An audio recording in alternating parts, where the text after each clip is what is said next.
Last time, I think I was on with Sean. The other guest was Simon Amstel, and it turned into a therapy session, didn't it? He's well into it. He's well into all that. And then I found out that you had gone to therapy, and I felt outnumbered. And then you both turned on me and started saying, "Where's the sadness? Where's the mental? Where's the mental?" I'm going, "I'm not mental." I go, "You must be mental." And he had me regressing.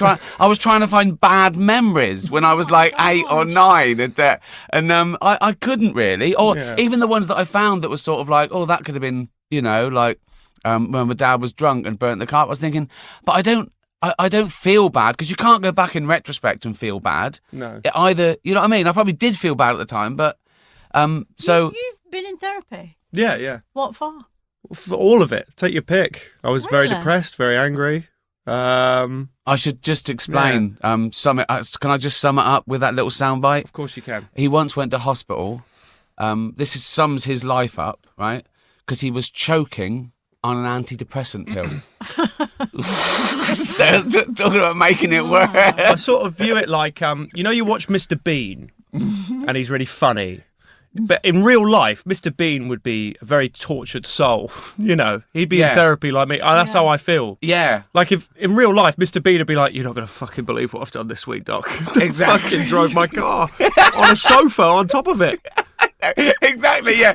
Even these things that are actually verging on mental breakdown, really, really bad shit. Yeah. And we're laughing like, I know. My best friend's a fucking teddy bear, man. And also because what's funny as a comedian doing it, we've talked about this, that you sort of I know you want a nice life, but you sort of revel in it because they're stories. Same as Simon Amstel.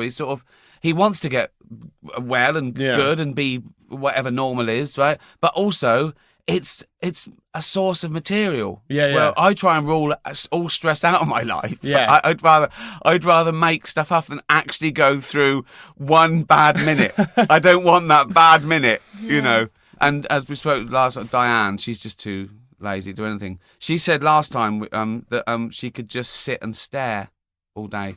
That's her hobby. She sits and stares. What do you stare at? Nothing, just stare into the middle distance. Specific middle distance. So specific. The middle just distance. a kind of comfy staring, Yeah. when you sort of your eyes yawn. Wow. There's a soundbite. Yeah. That's the trailer for this show. You know what I mean? When your eyes yawn, you can't sort of stop it. You just kind of. When you're so tired, you. No, like that. It's not as bad for radio, isn't it? No, and I don't really understand it either. Are your eyes on? You mean you know what I mean? No, I don't. You mean you're so tired and your eyes kind of like you just. Oh, and you try and keep them open. No, it's a kind of. Do you know what I mean? I have to say God. I don't. I'll take your word for it. Person. Right. But where are you staring? Whereabouts are you in the world? Just kind of vaguely. So you're sitting down. I'm not looking at anything. I'm just more thinking. Are you in the house? Are you in a park? I could be anywhere. It could happen anywhere. I'm on a train. It sounds actually quite therapeutic. It is. Yeah. It feels like my brain needs to do it. It's like my brain needs to charge. Yeah. Brilliant. So that's why you two have been thrown together, because it's dynamite like this. So anyway, it keeps coming up, the sort of the madness of the comedian and why we do it, and I was sort of doing a bit of research, and I got down one of those sort of Google wormholes, and I got onto sort of a mental illness, and then I found this, right, this is a document that is reasons for administration between 1864 and 1888, and it's basically why people were committed to mental institutions, asylums in I suppose the Victorian era. And I mean I don't understand. There's one, right, kicked in the head by a horse, right? So that's obviously someone who got kicked in the head, and then they weren't. Then it kicked their brain out of joint. Yeah. It's done something to their brain. That's fair enough. Exactly. Yes. Exactly. Yeah. I'd love you to be the doctor in 1886. I'm afraid your brain's been kicked out of joint. just telling the family. Oh God. So yeah, that's fair enough, right? And then there's hereditary predisposition. I suppose that's like, oh, your dad was mental, you're mental. Yeah. Yeah, so like so much mental illness. I suppose so. Yeah. I come from a long line of mental. Come from a long line of people being kicked by horses. You just turn up at 25 with a pipe going, I'm 25, I'm mental now. It was always on the cards. But then there's things like imaginary female trouble. Right, so imaginary female trouble. So that's obviously a woman complaining about probably terrible period pains or something. Yeah. And someone going, "Oh, shut up! You're mental." Do you know what I mean? It's like women were put in mental institutions for being pregnant. Yeah. Because they thought it was. How could anyone out of wedlock be? They thought it was I don't know, a punishment or a madness or something. Grief. But then later on, it's female trouble. So. You can't win if you're a woman. What's this? Either you had female trouble or you didn't. And Fighting fire. What's that mean? Oh, do you think that mean... Now, see, again, fighting fire, that could mean it was someone who lost their nerve, he was a firefighter, and it sent him mad, like, you know... Oh, your house was on fire and you tried to fight it. Yeah, exactly. And it turns you... You lost. Yeah, you lost. You lost.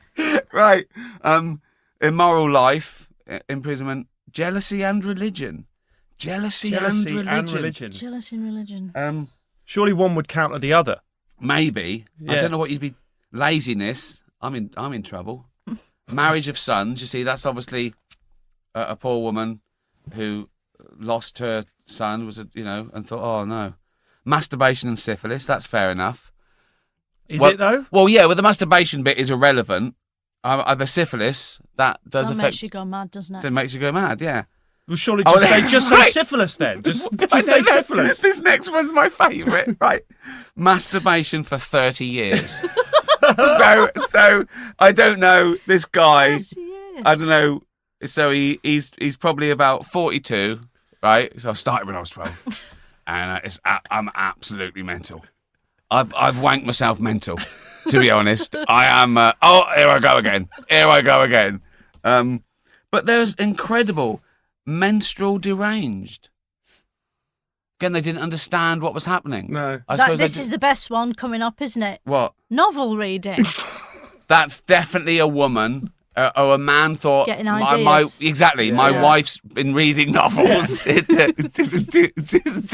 been reading Jane Austen, and she's really putting me off my 30-year masturbation record. I mean, anyone who thinks that women haven't had a hard time over, the course of history is really barking at the wrong tree. Tobacco and masturbation. But I don't know what that means. Tobacco. Like, you can wank, but you've got to put it out, mate. I just think you've got an ashtray. One hand for the pipe. That's why God gave us two hands. Yeah, smoking and wanking. I mean, brain fever is good. Overtaxing mental powers. Egotism. Wow. I don't know if I feel that. Superstition, that's good. Shooting of daughter is fair enough. Your daughter gets shot. Enough. Snuff eating for 2 years. Now, what's that? Why 2 years?